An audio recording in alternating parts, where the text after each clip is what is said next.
Shalom, selamat pagi jemaat Tuhan. Berjumpa kembali dalam doa pagi online. Ku mau sepertimu Yesus, bagaikan bejana siap dibentuk.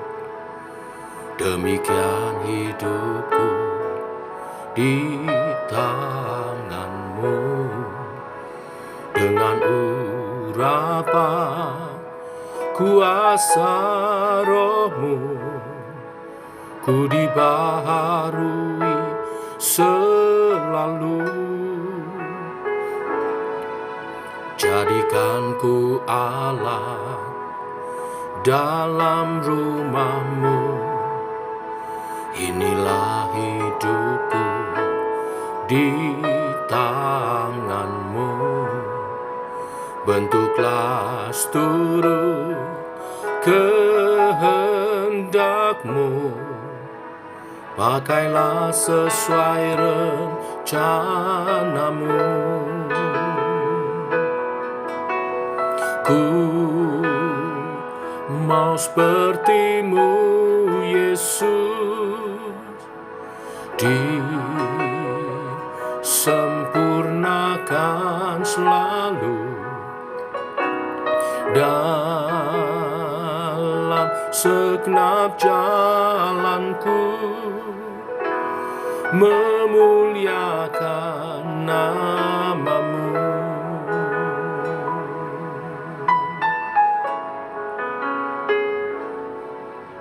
Bagaikan bejana siap dibentuk, demikian hidupku di tangan-Mu.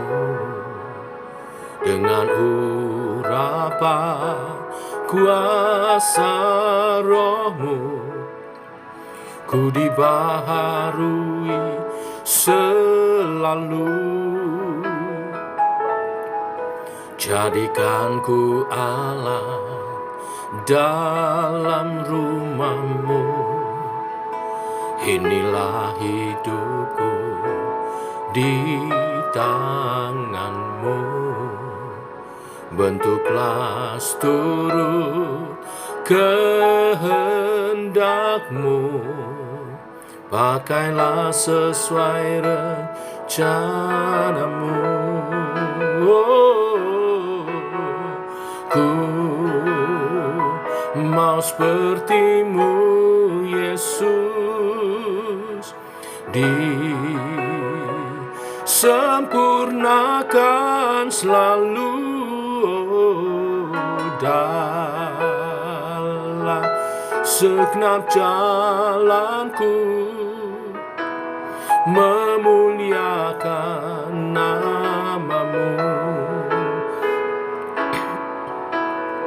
Ku mau seperti-Mu Yesus,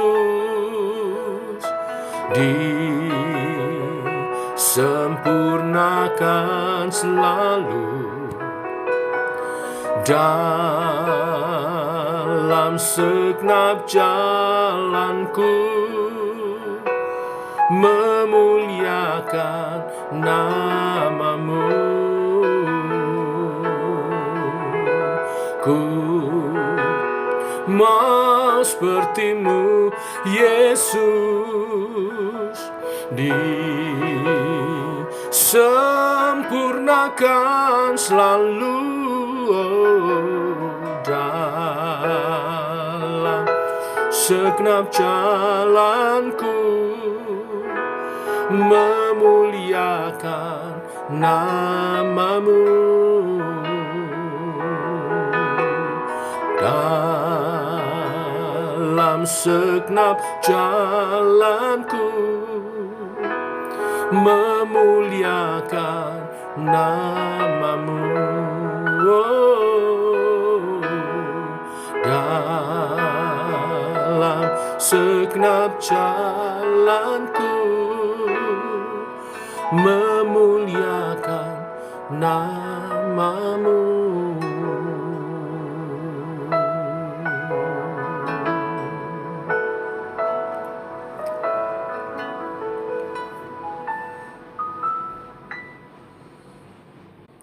Tiba waktunya untuk kami merenungkan firman-Mu. Firman-Mu adalah suluh dan terang bagi jalan kami. Terus pimpin mengakhiri tahun 2023 ini. Kami mau dengar-dengaran firman Tuhan. Kami mau petunjuk arahan dari Tuhan. Hingga kami disiapkan memasuki tahun yang baru. Berfirman, Bapa, kami siap mendengar dalam nama Tuhan Yesus Kristus. Amin. Bapak Ibu, kita masih membahas Filipi pasal 2 ayat 2 sampai dengan yang ke-9. Hari ini secara khusus bagian ayat 8 dan 9. Tapi saya akan baca mulai dari ayat 2 kembali. Eudia kunasehati dan Sintike kunasehati, supaya sehati sepikir dalam Tuhan. Bahkan kuminta kepadamu juga Sunsukos, temanku yang setia. Tolonglah mereka, karena mereka telah berjuang dengan aku dalam pengkabaran Injil. Bersama-sama dengan Clemens dan kawan-kawanku sekerja yang lain, yang nama-namanya tercantum dalam kitab kehidupan. Bersukacitalah senantiasa dalam Tuhan. Sekali lagi kukatakan bersukacitalah. Hendaklah kebaikan hatimu diketahui semua orang, Tuhan sudah dekat. Janganlah hendaknya kamu khawatir tentang apapun juga, tetapi nyatakanlah dalam segala hal keinginanmu kepada Allah, dalam doa dan permohonan dengan ucapan syukur. Damai sejahtera Allah yang melampaui segala akal akan memelihara hati dan pikiranmu dalam Kristus Yesus. Jadi akhirnya, saudara-saudara, semua yang benar, semua yang mulia, semua yang adil, semua yang suci, semua yang manis, semua yang sedap didengar, semua yang disebut kebajikan dan patut dipuji, pikirkanlah semuanya itu. Dan apa yang telah kamu pelajari, dan apa yang telah kamu terima, dan apa yang telah kamu dengar, dan apa yang telah kamu lihat padaku, lakukanlah itu. Maka Allah sumber damai sejahtera akan menyertai kamu. Masih ingat Bapak Ibu, hari pertama renungan firman Tuhan tentang mengakhiri tahun 2023, ayat 2 dan 3 menasihatkan kepada kita supaya kita memperbaiki hubungan yang sudah rusak di tahun 2023 ini. Supaya kita bisa sehati sepikir kemudian di tahun yang baru, mengerjakan tugas yang dari Tuhan bersama-sama. Dan kita bisa bertolongan, saling menolong, agar pekerjaan pengkabaran Injil, pekerjaan Tuhan lebih diluaskan. Lalu di hari yang kedua, dari ayat 4-7, Tuhan menasihatkan pesan firman Tuhan di akhir tahun 2023 ini. Agar damai sejahtera Allah yang melampaui segala akal, memelihara hati dan pikiran kita dalam Tuhan. Maka ada 3 hal. Kita harus memelihara sukacita kita senantiasa dalam Tuhan. Caranya sukacita yang demikian adalah dari karya Roh Kudus dalam diri kita. Artinya kita mesti memberi keleluasaan Roh Tuhan bekerja dalam diri kita, berbuah. Dan yang kedua, supaya damai sejahtera Allah itu ada, yaitu kita menyatakan kebaikan hati kita. Kebaikan hati dinyatakan melalui kehidupan, sikap, tingkah laku, perbuatan, tutur kata kita. Dan yang ketiga, supaya kita lebih giat lagi berdoa, supaya tidak khawatir dan menyerahkan segala keinginan kita kepada Tuhan.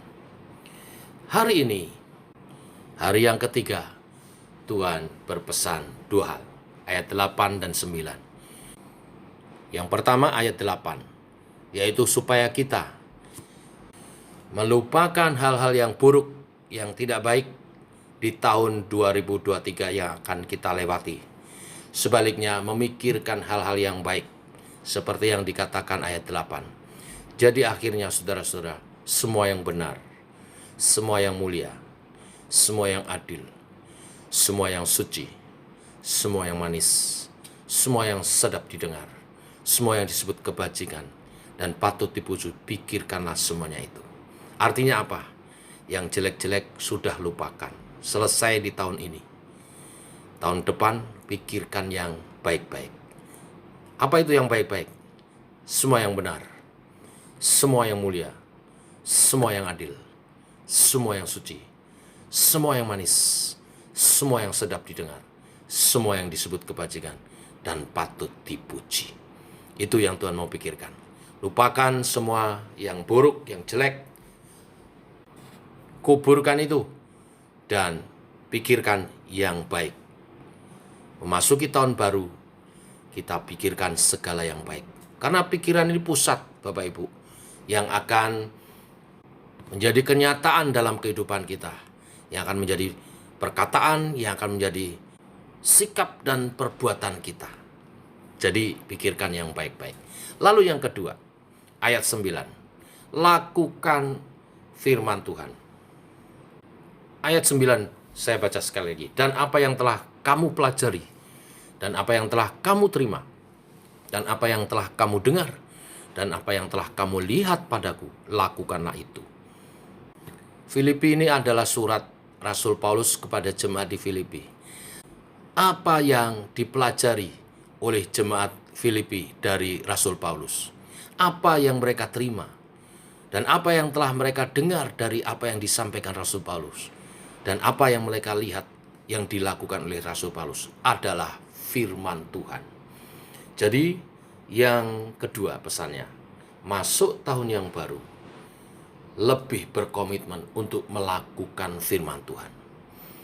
Kalau di tahun 2023 kita banyak mendengar firman Tuhan tapi masih belum menjadi pelaku firman, tahun 2024 kita mesti berkomitmen untuk menjadi pelaku-pelaku akan firman Tuhan.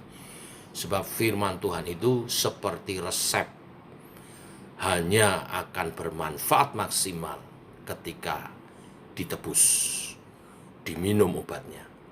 Sama firman, ketika firman itu tidak cuma dibaca, direnungkan, tapi dilakukan, maka firman itu akan bermanfaat bagi kita. Maka dua hal ini bila kita lakukan, kalimat terakhir, maka Allah sumber damai sejahtera akan menyertai kamu. Ini artinya kalau kita bisa sampai di penghujung tahun ini karena penyertaan Tuhan. Dan Tuhan akan menyertai kita kembali di tahun yang baru. Dalam kelimpahannya, dalam kuasanya, dalam kasihnya, dan perlindungannya. Tuhan memberkati. Mari kita berdoa. Bapa, kami bersyukur di penghujung tahun ini Engkau tidak meninggalkan umat-Mu.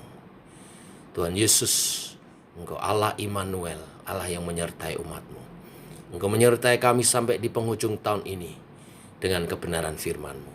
Dan Engkau akan menyertai kami selanjutnya, seterusnya. Memasuki tahun yang baru 2024. Walaupun banyak prediksi-prediksi, tetapi kami mau berpegang kepada firman-Mu saja Tuhan. Dan tuntunlah langkah kami seturut kebenaran firman-Mu.